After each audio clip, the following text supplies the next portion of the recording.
En finir avec une trop grande dépendance énergétique, disposer d'une électricité à prix abordable, assurer un développement économique durable du pays en interaction avec le reste de l'Afrique et l'Europe. Le Maroc a fait le pari des énergies renouvelables et son meilleur atout, c'est le soleil. Nous nous rendons dans l'Est marocain. Au bout de la route, près de la frontière algérienne, se trouve l'un des fleurons de l'innovation énergétique, la centrale thermosolaire d'Ain Beni Matar. Une centrale flambant neuve implantée sur 160 hectares. Elle fonctionne au gaz naturel distribué par le gazoduc Maghreb Europe et grâce à l'énergie solaire fournie par un champ de 180 000 m². Combiner deux sources d'énergie, fossiles et solaires, Hamza Derdeb, technicien de maintenance ici, n'est pas peu fier. La centrale, c'est un peu particulier. On est dans parmi les grandes centrales au niveau mondial. On utilise les trois systèmes de génération d'électricité. Les turbines à gaz, turbines à vapeur et le champ solaire. Le champ solaire nous donne 20 mégawatts d'électricité. Comme charge totale, on produit 470 mégawatts. La centrale est l'une des premières du genre au monde. Oui, mais voilà, pour fonctionner, elle dépend du gaz que lui fournit l'Espagne, partie prenante du projet. Or, le Maroc a le droit d'utiliser exactement 7% du gaz naturel transporté par pipeline de l'Algérie à destination de l'Espagne. Avec la crise, celle-ci a dû diminuer de moitié ses importations de gaz algérien, ce qui a réduit d'autant la quantité du gaz disponible pour le Maroc.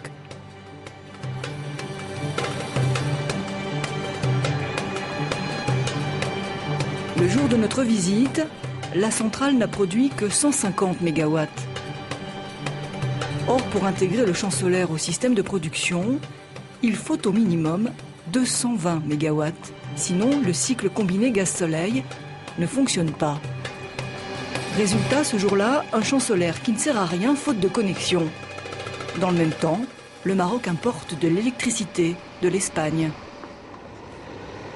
Paradoxalement, cette centrale combinée gaz-soleil a donc, d'une certaine façon, augmenté la dépendance énergétique du royaume au lieu de la réduire.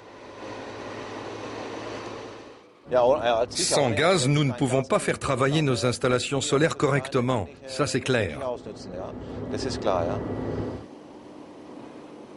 Le grand problème du Maroc, c'est l'absence de ressources énergétiques fossiles. Le royaume ne fait pas partie du club des pays pétroliers de la région.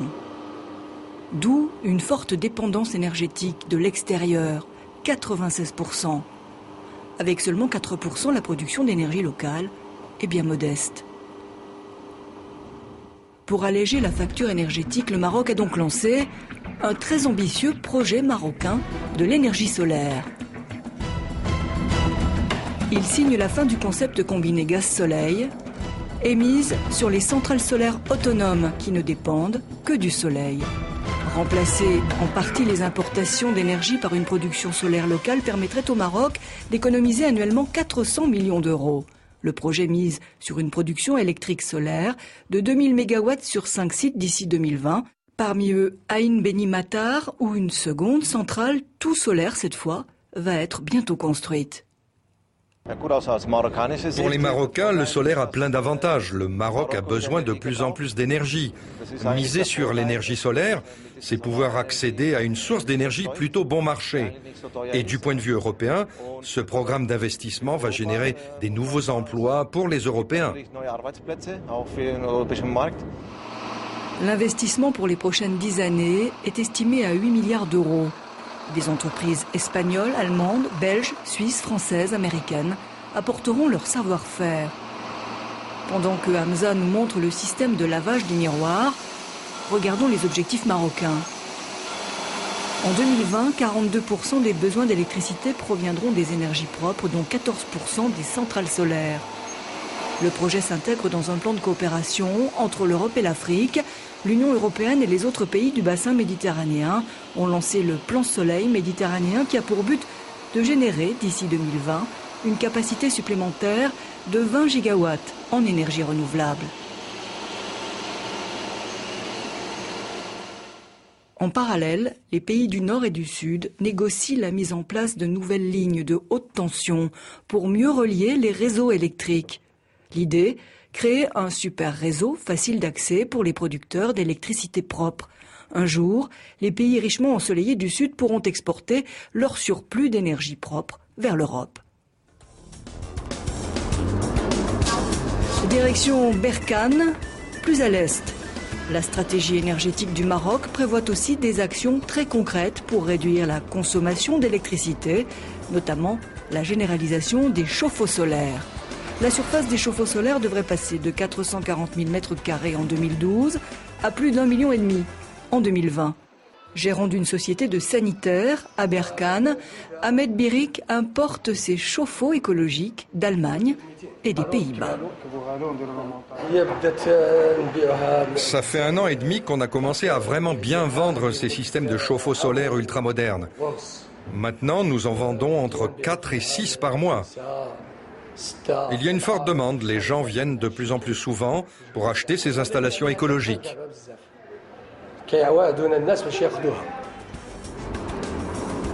Le Maroc doit agir vite. La consommation d'électricité du royaume va exploser d'ici 2030.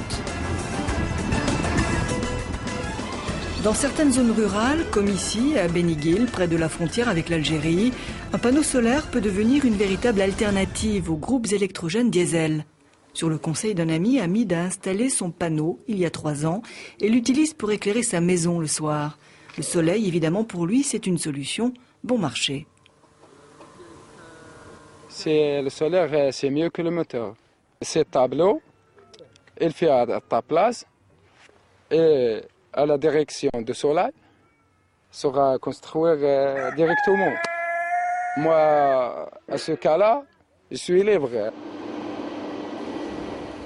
Retour à la centrale thermosolaire de Aïn Beni Matar. Hamza est en train de s'entraîner. Avec ses collègues, il simule une anomalie au cœur de la grande turbine. Lutter contre les conséquences du changement climatique, c'est l'un des objectifs du plan Soleil marocain.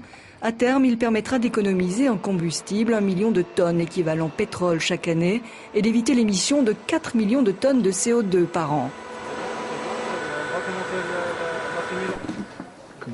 Après une journée de travail bien remplie, Hamza retrouve Smaïl, son bébé de 7 mois.